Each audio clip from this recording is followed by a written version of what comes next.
So hello, I'm Simon O'Connell, the CEO of SNV, a global development partner striving to contribute as much as we can to enable more equitable lives for all by transforming the agri-food, energy and water systems. And I'm really delighted to be here today because we're going to be talking about those agri-food systems in particular. And we're joined by three really fabulous women with in-depth subject knowledge. So Jessica Anderen, the CEO of the IKEA Foundation, Jacqueline Novogratz, the founder and CEO of Acumen, and Dr. Agnes Kalibata, the president of AGRA. So warm welcome to the three of you, and thank you so much for joining us. I think maybe just to kick us off, and if I may, if we take off our own entity hats just for 1 minute, I think probably we can all agree that we share a desire, right, to see inclusive, resilient, and sustainable agri-food systems. But with the framing of this week being around that big word of sustainability, I think we can also probably agree amongst the four of us that from almost any metric that you look at, right, from food insecurity levels in large parts of Africa to nutrition or nutritional inadequacy stemming from monocropping or lack of dietary diversity, to inequities in distribution of labor and profits, and perhaps, burdens of risk and where they reside, and of course climate impacts, with agri-food systems contributing around 1/3 of all greenhouse gas emissions. We can acknowledge, can't we, that the current food system is broken and really not sustainable. And that framing of this week's discussion, as I said, is indeed sustainability. So clearly something needs to be done and some things need to change. And on the positive front, we're seeing a growing movement around regenerative agriculture. Yes, perhaps the nomenclature could be sharpened, and yes, there are differing degrees of dogma, but there's an increasing body of evidence of the positive impacts of adopting more regenerative practices. It's also clear that there's both an urgent need and a great opportunity here to optimize circularity, to increase diversification, to mitigate risks, to reduce greenhouse gas emissions, to minimize water, soil and air pollution, and to increase access to finance, and perhaps even to break down silos. And all of those, at least as I see it, are core elements of what we mean by regenerative practices. So I'm looking forward to a fabulous discussion and hugely grateful for our time together. Jessica, I'm going to start with you first, if I may. So, you're the CEO of the IKEA Foundation. What do you see as the opportunities within the agri-food energy nexus space, so that breaking down of silos that I was just referring to? What do you see as the opportunities and the role that the IKEA Foundation can play in really facilitating interventions in this space? And how do we get to those all-important pathways of scale? Thank you, Simon. A very important topic and very important question. Food and energy systems are fundamentally connected, and that's how we are looking upon it, because we see the interaction between the social, economic and environmental implication, and it's critical that we connect the two in order to really lead and drive climate change. But it's all about the collaboration, right? And I think as a IKEA Foundation, a value-based, curious and connected philanthropy, we have a very important role to play, and it's threefold. First of all, we need to be courageous, and we need to use our precious capital to really support the catalytic work together with our partners. And of course, now I'm sitting here with two very important partners of ours, with Acumen and SNV, and that I think is really one very important role that we need to continue doing in order to really drive the change we wish to see.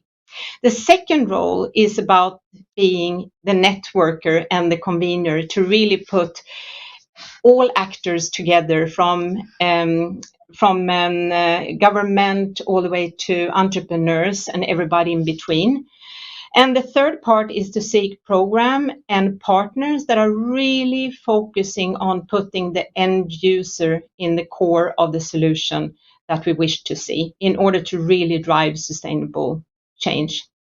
I think when you talk about scale and the opportunities, yes, it's a lot around the scale, but it's also we need to accelerate what works, because it's probably less innovation and more focusing on really good examples that we have out there that we've really been working on, that we're going to also hear more about in this session.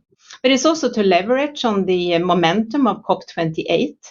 It's to really address the accountability and also who's responsible for what, and really make all the actors in the ecosystem taking the real responsibility, having a real role, goal in the space where we need to move this. But I think the success lies within the ability, how we involve the people closest to the problems. Here, for example, with the farmers, that we listen, we learn, adapt, and act in order to really focus on the real needs and really create the solution that is necessary to make that work. Yeah. Thank you very much. So we love what the IKEA Foundation does around convening, and what you said there really about convening the right voices, the right people around the table. So that really resonates. Jacqueline, turning to you as a real global leader in impact investing, and particularly across agriculture and renewable energy portfolios, how have you found ways to get patient financial flows to those who need it most, and particularly to enable those people to adopt more regenerative agriculture practices?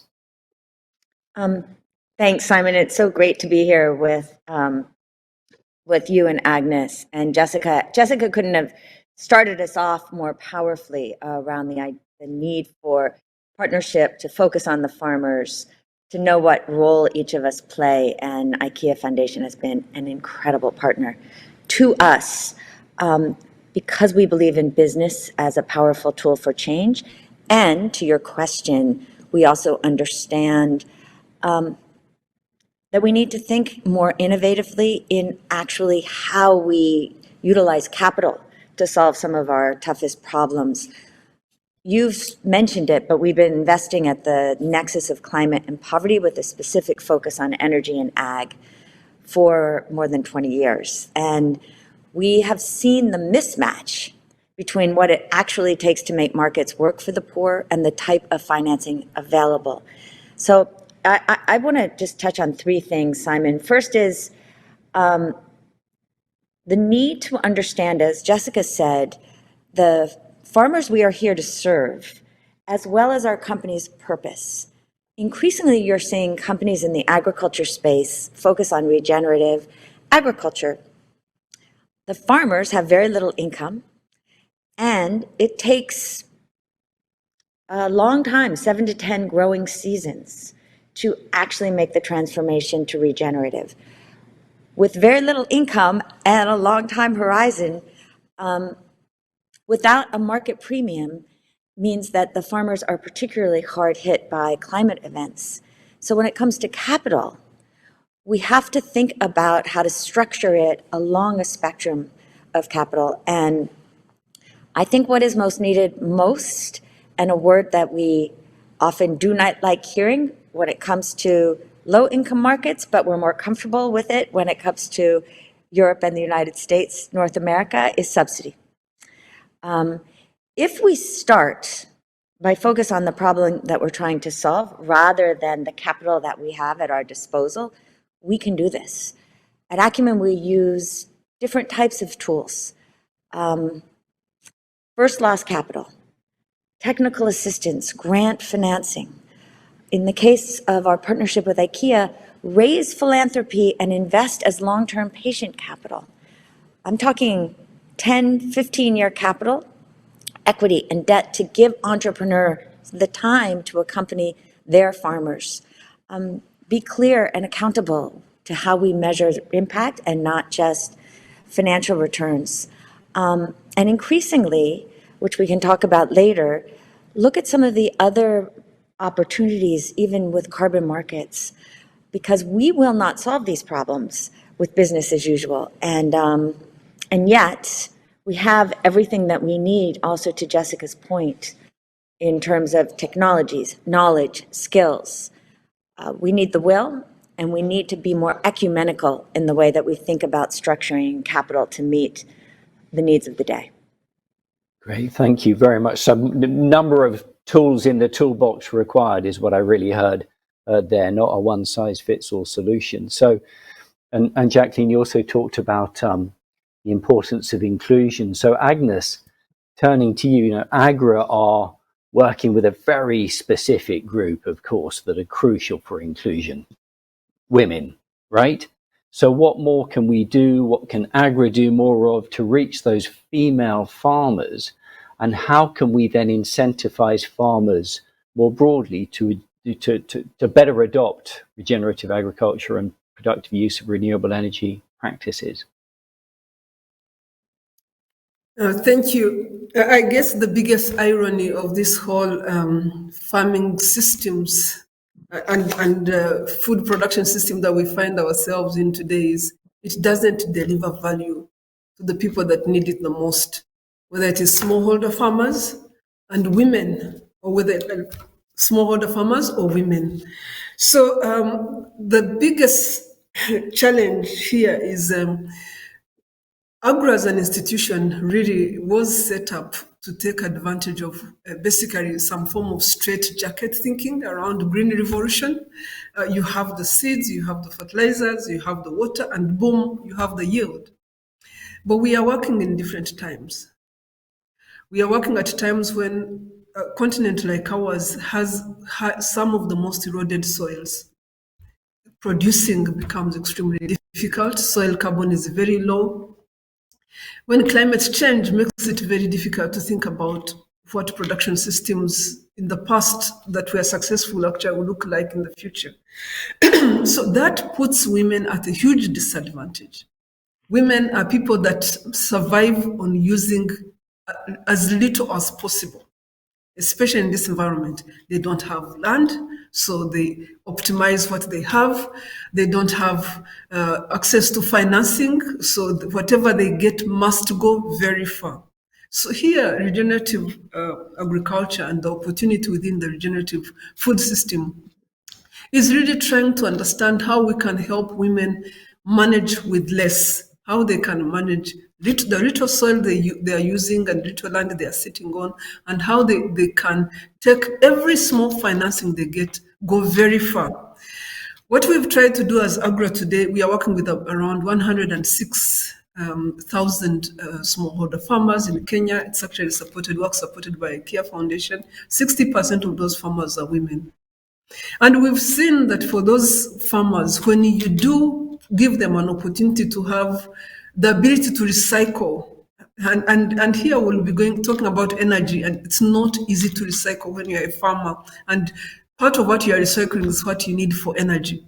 So when they have that ability to recycle, when that does happen, they actually have been able to produce 30% more than farmers who are not doing that recycling and putting carbon back in the soil.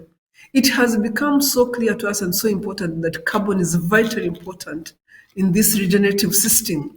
But we need to empower women to be able to have access to these materials. So there's this mechanism of trying to build that capital. How do you build that capital?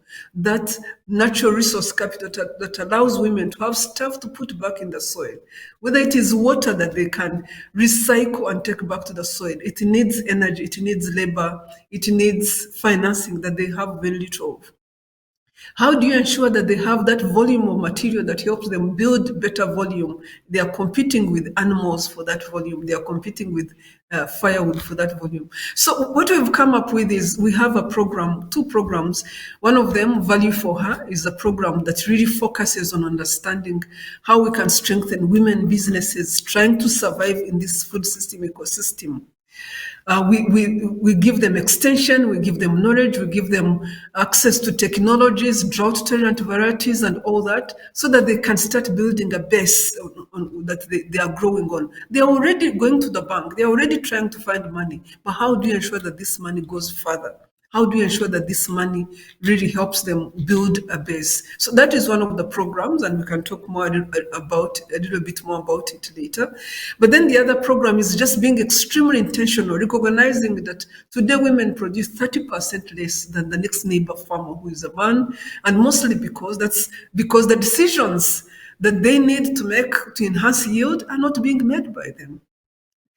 So just being very intentional around how we facilitate those decisions, but also how we ensure that the power and the authority and the ability, and all those things sound like a lot, but they can actually happen, can be put in the hands of farmers when they make that decision to grow the crop that they feel is suitable for them to grow.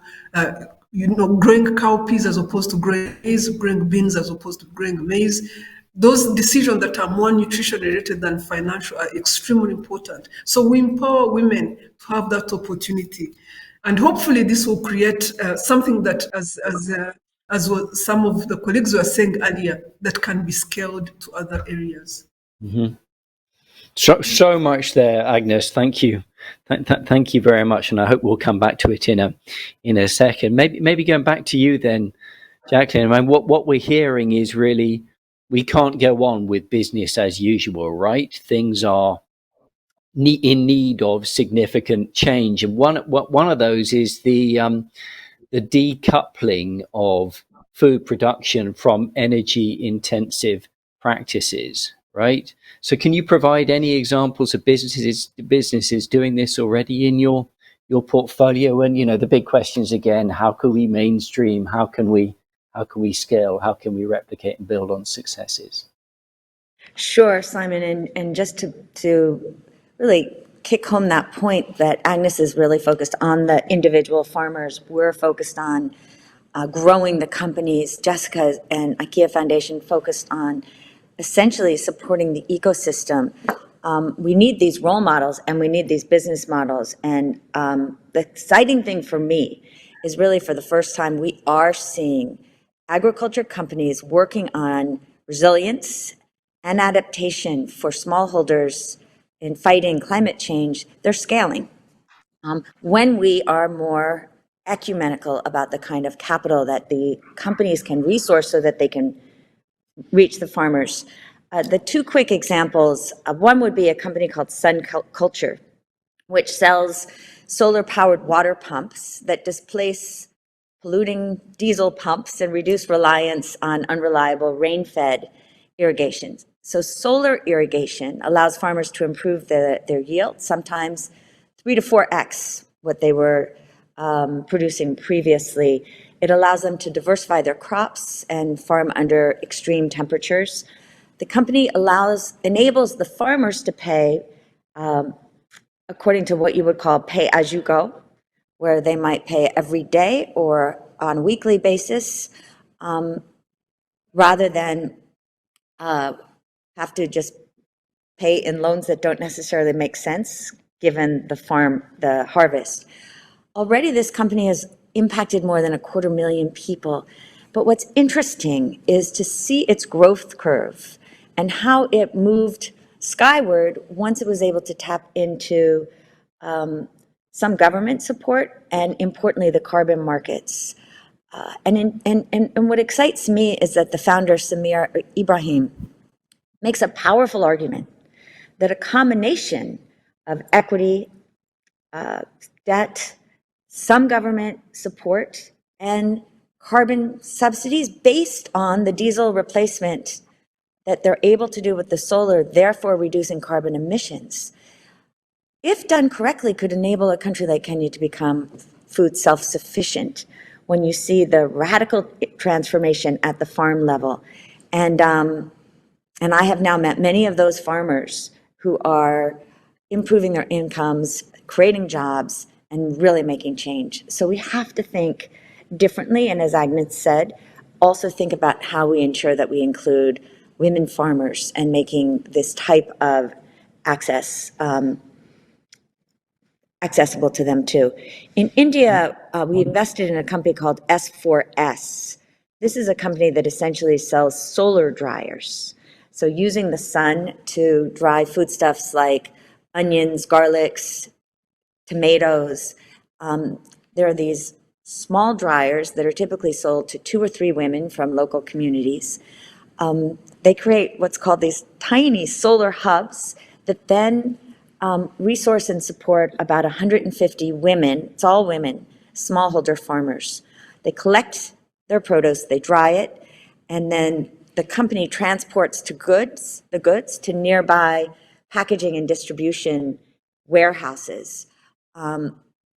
They're already working with about 300,000 farmers while increasing their income significantly, reducing their costs, and certainly reducing the carbon footprint, not only in terms of the lack of food wastage, but in terms of the transport costs, because when you dry these vegetables and now even fruits, obviously you have much less volume, much less weight to transport.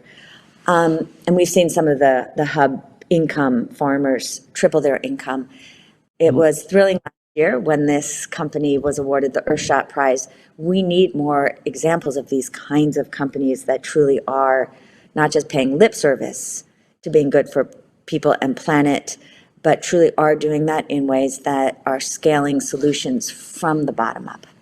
Yeah, great, Jacqueline. Thank you. And SNV, we also have a great partnership with Sun Culture in Kenya. I believe SNV and Acumen, we may even be collaborating together on a relationship with a group called Soko Fresh in Kenya, preservation of horticultural produce in a country where about 50% of that produce doesn't make it to market because it gets spoiled, and they've come up with a solar cooling system. So there are indeed these fabulous examples, but the challenge is, again, mobilizing the right forms of financing through to the right people at the right time in the right context, isn't it? And that's where those pay-as-you-go models come in, but they need to be scaled.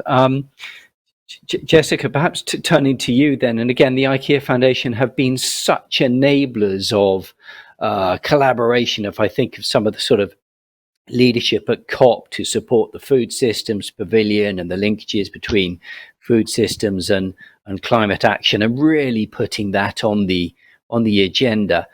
How does this impact climate plans and targets when it comes to measured focus on agriculture and land use? And do you think we're really starting to witness a wider food systems action taking place, and a decoupling from fossil fuels, if I can put it that way?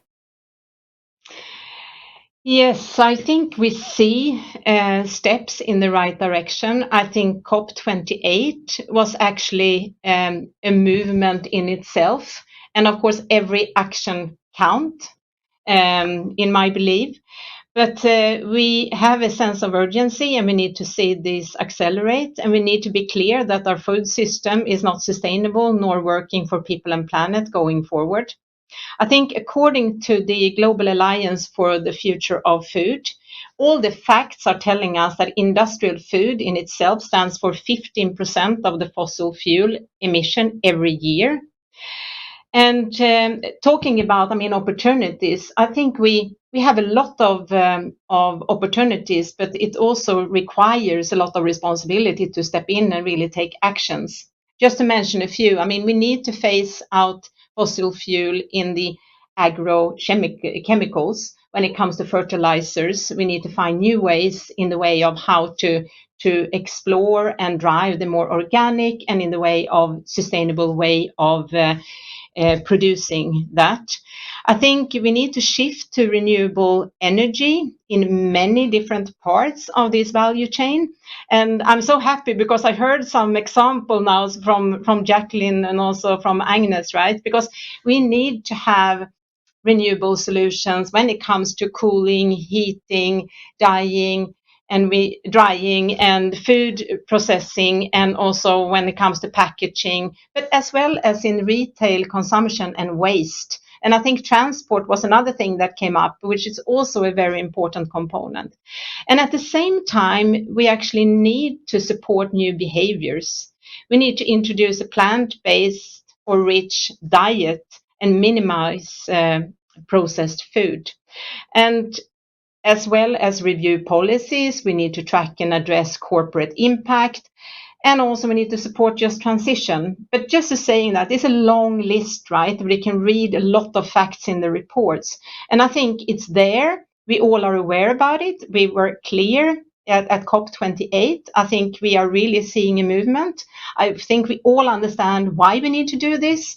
We are quite clear about many of the what we need to do and what it actually takes from everyone as part of the ecosystem. But we need to organize ourselves around the how. And here I think, the key learning is what we see is that it's essential to design programs where energy and agriculture connect. And the food system transformation is not one size fits all. And it's a need of a deep understanding about the local context. Because from a farmer perspective, and I think we can hear both Jacqueline and Agnes describing that it doesn't matter if it's an energy or an agriculture component. It's all about the needs and the improve of your livelihood. So I think it's very important that we start now to act and take the responsibility that's required, and that we are loud and proud also, like sharing in this forum, what it actually takes for everybody to step in now and really follow an arc, like who's accountable, responsible, and who's really contributing in order to do more around what works and really create an impact that we wish to see with that. Yeah, great. Thank you. So that's a nice segue back to you, Agnes. And, one of the clear pathways to scaling here is through governments and governmental policy, right? And Jessica, you've been talking about nexus, productive use of renewable energy and regenerative agriculture and those nexus points, but we all like our kind of structures, and at times the structures can be quite rigid. Agnes, you've been a minister, you have an extensive array of networks at government levels right across Africa and indeed beyond.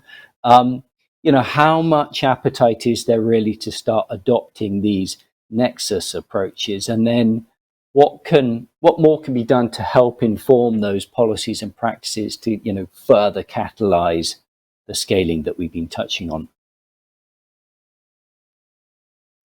No, thank you. Building on what my colleagues have said, I guess one of the biggest challenges of the food system, especially here in Africa to date, is the inability so far to incorporate energy in the food system. Now, the biggest opportunity is the fact that now we can actually take renewable energy at pretty small scales and get it into the food system without having to worry about the huge infrastructure cost that usually comes with getting major energy projects going. Basically, things like we have here in Africa, we have things like rural electrification programs that is millions of dollars, but still does not get does not get energy into the food system. So the opportunity, and many of them, Jacqueline has called them out, whether it is how we do solar-powered irrigation, how we do solar-powered tilling, how we do solar-powered drying and cold storage. I particularly like drying and cold storage because it has an extra element of introducing health in the system. Because if farmers don't have that ability to maintain food with energy, they are going to use some chemical somewhere. And energy does provide a huge opportunity to really conserve, whether it is through solar drying. A lot of solar drying does save a lot on pesticides post-harvest. But also on the cold storage side, you really give the plant the opportunity to outlive chemicals for some time. So there's huge benefits. What we need to do from a government perspective, again, we need to overcome that previous infrastructure challenge where the energy either belong to the Ministry of Energy or Ministry of Infrastructure. And these are things that you really struggle. Even today, you struggle to make a case for a road to go to smallholder farmers. So just imagine energy. You have no road going to smallholder farmers. You have no energy going to smallholder farmers. But the opportunities in some of the things that are beginning to happen. So what we are seeing on the ground is there are policies that can be made, and governments are already making them, to share the cost of solar energy for smallholder farmers, solar powered pumps. And again, a lot of this is driven by climate change. But you know what? So if it brings it on, so be it. So like the government of Rwanda, for example, just passed a program where they pay 70% of the cost of solar-powered irrigation systems, and the farmer paid 30%. That will get energy to the system faster than we have been doing today. We need to do more. We need to, especially for women, the power tillers are extremely important. I mean, you talked about, Jacqueline, you talked about where you put a coin in the power tiller and it tills part of your land, and that goes a long way. Being able to support women with that labor that is usually not available goes a long way. So what we are trying to see from an AGRA perspective is what type of policies can we start thinking about that actually can make this landscape viable. From a knowledge perspective, we are working with the governments to institutionalize VBAs. VBAs are village-based advisors to make sure that extension is becoming available. And regenerative agriculture needs a lot of extension. It needs a lot of explaining a lot of stuff. It needs a lot of follow-up. So you need extension to work. So here in Kenya, some of the counties are beginning to take on regenerative, the VBA, that model of bringing extension closer to the farmer, they're beginning to take it on. Land and land policy issues, we are beginning to look at land tenure and how protecting the land from a regenerative agriculture perspective is part of the incentive of a person who does, let me put it differently, ownership of the land is part of the incentive to protect and invest in the land. Farmers don't invest in the land that they don't own, right? So however small the land is, farmers will do more. They will go out of their way. They will terrace the land. They will prevent erosion. They will find whatever they need to find to put on the land to rebuild it. And those incentives are better and are going to happen better if governments put in place policies that ensure land tenure for farmers. And then producing more with what you have is also increasing productivity is also going to happen better if land tenure is more defined. I've had farmers who tell you, I can't put this in this land because I'll not be here next season. So policies like that are also going to be extremely important. So, and then monitoring what we need to do, what we are doing, and the work, part of the work we are doing with the IKEA Foundation is just trying to understand what does it take to transform a system from a regenerative perspective.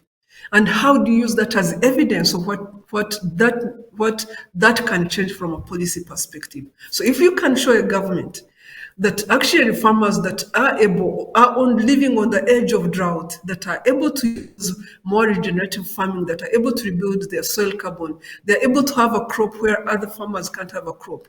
This will become policy. So we are investing in regenerative agriculture mostly to generate that type of evidence so that we can help policymakers make those decisions. But also show value. Women farmers in particular will not be able to invest in regenerative agriculture if they don't get the first 2 years of support, because it needs a whole lot of support system to be able to get the right type of capital investments to invest in regenerative agriculture. It takes some time.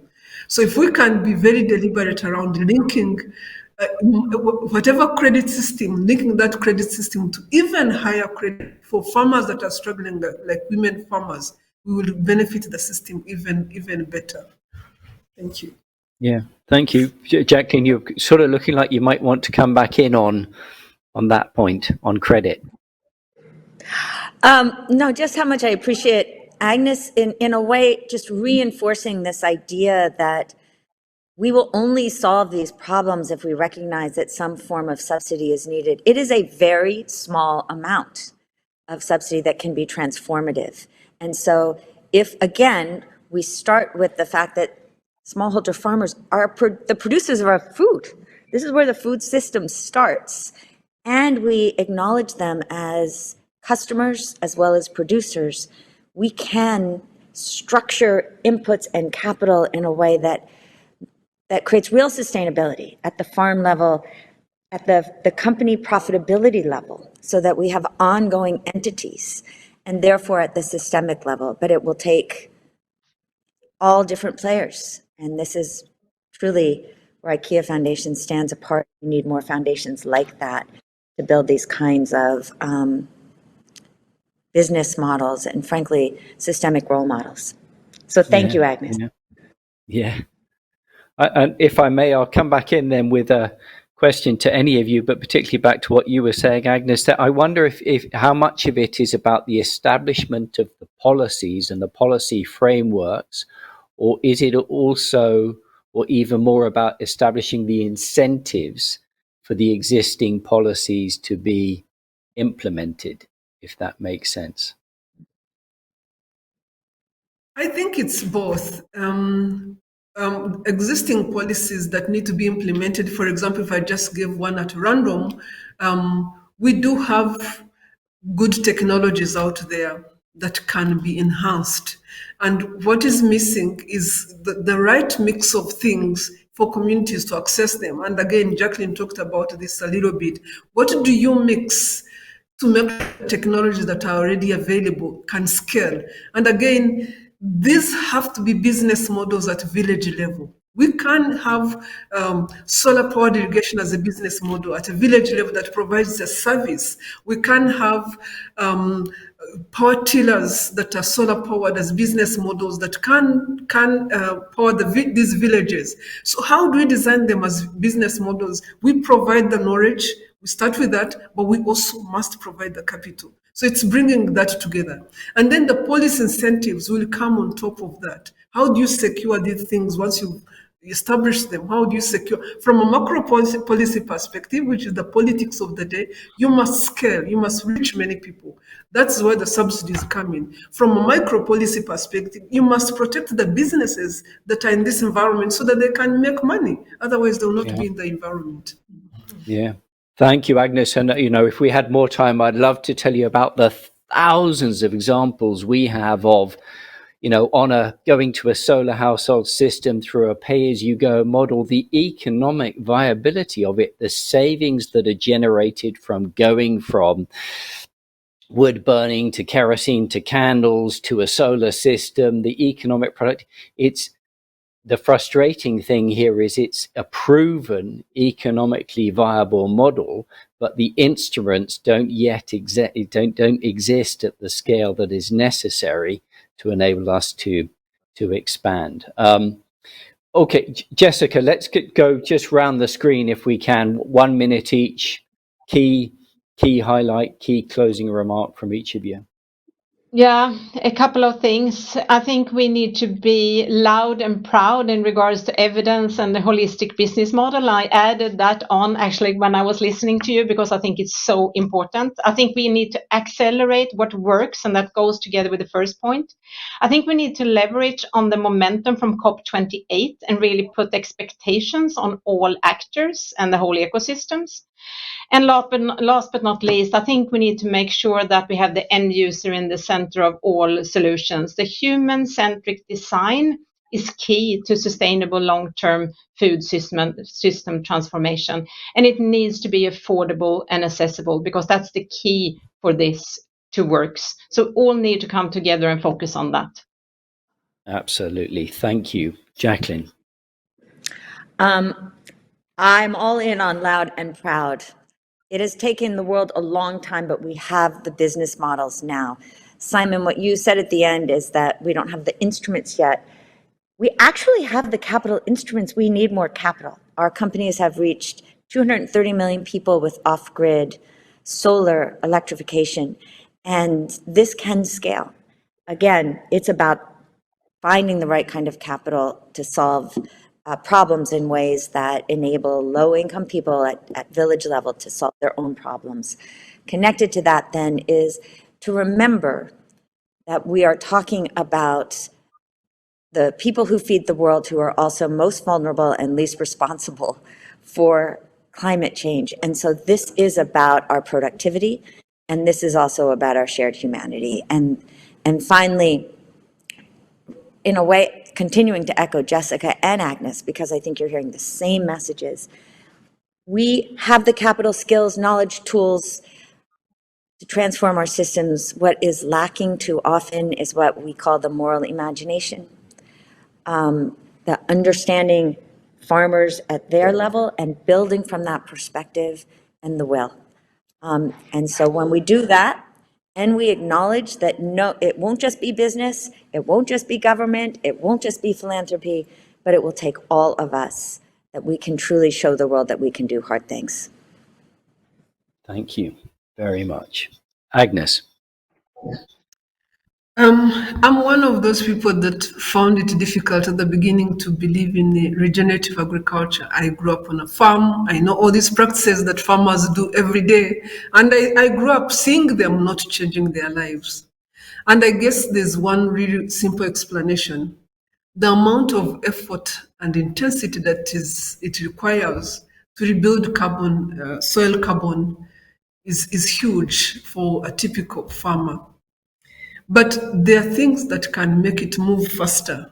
Thing that can make it move faster is the type of partnerships we build around that, as we've demonstrated here, and get farmers, smallholder farmers, to have that take-off speed, when a combination of public-private partnerships can actually ensure that that take-off speed happens, because once it does, actually farmers become sustainable. But the thing that is missing in all this mix that I see, that we really need to work hard on, is to bring in private sector in ways that incentivizes farmers to be part of this. That I want to make sure that a farmer prefers to produce millet regeneratively because they have a market, rather than do the usual stuff because it's like whatever I produce is whatever I produce. So if we can bring in private sector in ways that they feel a responsibility towards, they feel a responsibility to this farmer who is rebuilding our soils, our world, I think we can do so much further together. And I feel here, as we talk today, we are beginning to get there, and we need to bring more people on board so that it's not the farmer alone. It's not something that is put on this poor person's back alone to rebuild our world. There you go. Thank you so much. So we're only 60 seconds or so over time. I love that, Agnes, at the end, the kind of call to action. We're on a journey. We know that. We know we desperately need to accelerate and scale that journey. Jacqueline, that, a call to having the moral imagination, as you put it, and Jessica, putting the end users at the center. Goodness, amazing, isn't it, that we're still saying that, and it's so important that we walk that talk more. And if we do that and then mobilize the capital, Jacqueline, that you say does exist in the right ways, using our moral imagination, we'll make further progress. So, hey, thank you very, very much, and to be continued.